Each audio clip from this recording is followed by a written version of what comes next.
adalah seorang aktivis yang kini menjadi anggota Dewan, Adian Apitupulu, dan koordinator Kontras, Haris Azhar. Selamat malam, Bang Adian. Selamat malam, Bang Haris. Terima kasih sudah hadir di Mata Najwa. Saya ingin ke Kontras dulu, karena saya ingin tahu apa saja catatan Kontras. Karena tadi yang kita dengarkan adalah ada kisah, tentu saja kisah Munir, yang sampai sekarang belum tuntas. Ada kisah di Bangkalan, Madura, ada kisah di Sumatera Selatan. Apakah itu potret kisah serupa yang terjadi di negeri ini? Iya, jadi memang banyak peristiwa pelanggaran hak asasi manusia ya, atau kekerasan, tapi juga memang orang-orang yang bekerja pada isu-isu hak asasi, lingkungan hidup, anti korupsi, jurnalis, itu memang orang-orang yang memang rentan di negeri ini gitu ya. Jadi ada orang yang bilang bahwa itu dianggap resiko, tetapi sebetulnya resiko itu tidak berarti bahwa orang-orang aktivis-aktivis ini boleh disemena-menakan.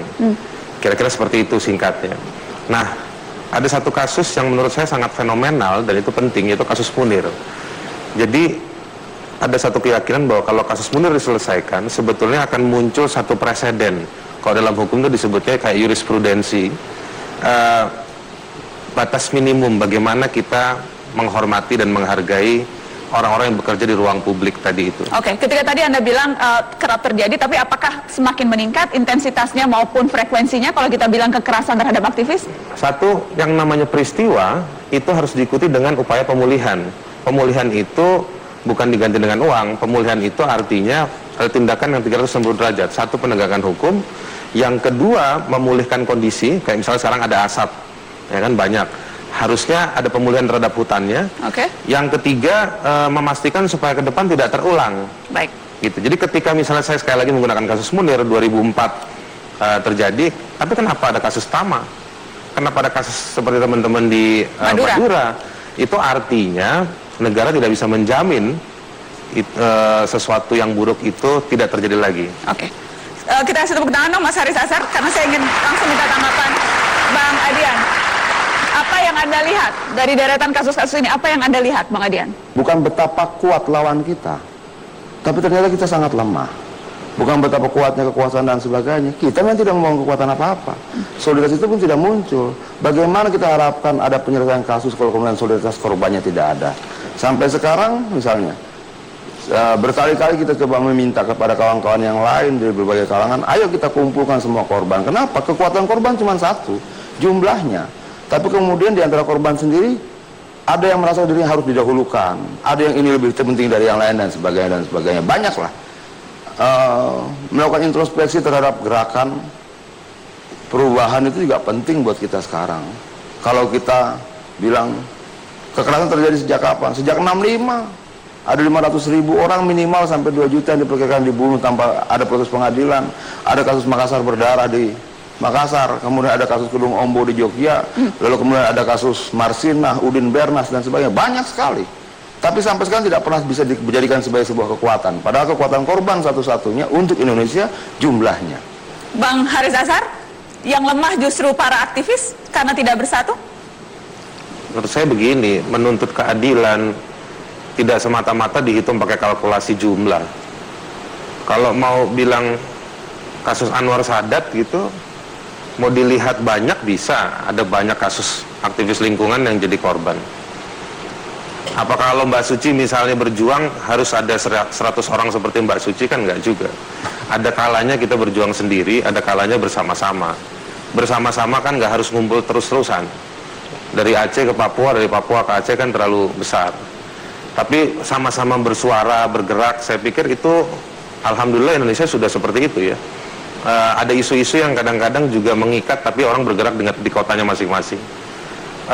Ketika misalnya teman-teman di KPK dikriminalisasi oleh pihak Mabes Polri, dalam kurun 2 bulan pasca itu, saya pikir ada banyak suara, ada banyak solidaritas gitu. Bang Adian? Beda konteks. Yang saya bicarakan tadi kan upaya melakukan penyelesaian, bukan sekedar menyampaikan suara ada ketidakadilan dan peristiwa. Selama perlawanan masih sporadis tidak akan ada penyelesaian. Bagaimanapun juga hukumnya sederhana. Kalau bahasa Bung Karno dulu sama Bandeling van Allah revolusioner Krachten itu, menyatunya semua kekuatan-kekuatan yang seide, sepemikiran, setujuan dan sebagainya. Ini tidak pernah terjadi.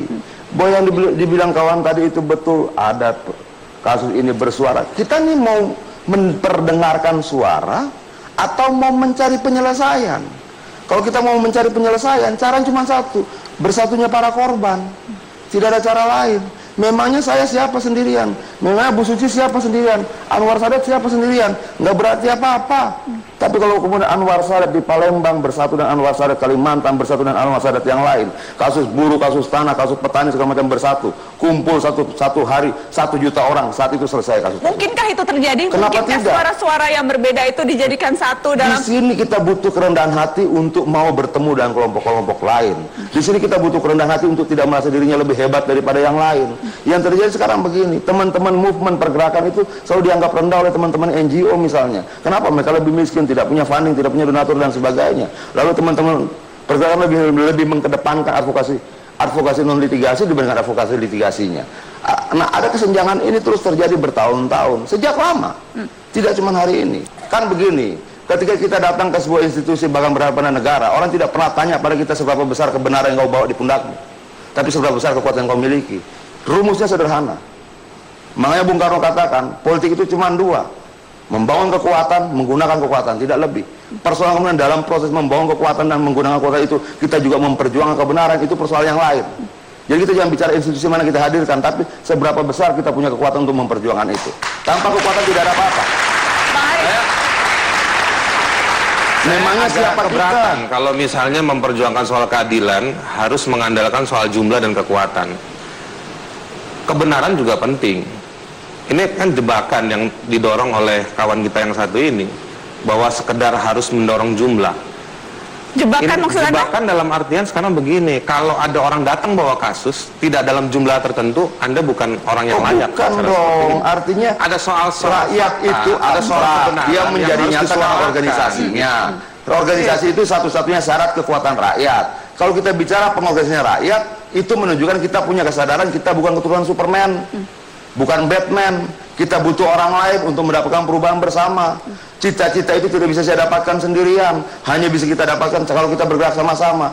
Bukan persoalan jumlah seperti yang katakan tadi, tapi menyatukan korban-korban itu satu demi satu setiap kota, setiap peristiwa, itu menjadi syarat penting untuk terjadinya penyelesaian kasus. Mungkinkah itu Bang Haris Azhar secara real mungkinkah itu dilakukan, atau karena memang terlalu banyak kepentingan yang berbeda-beda?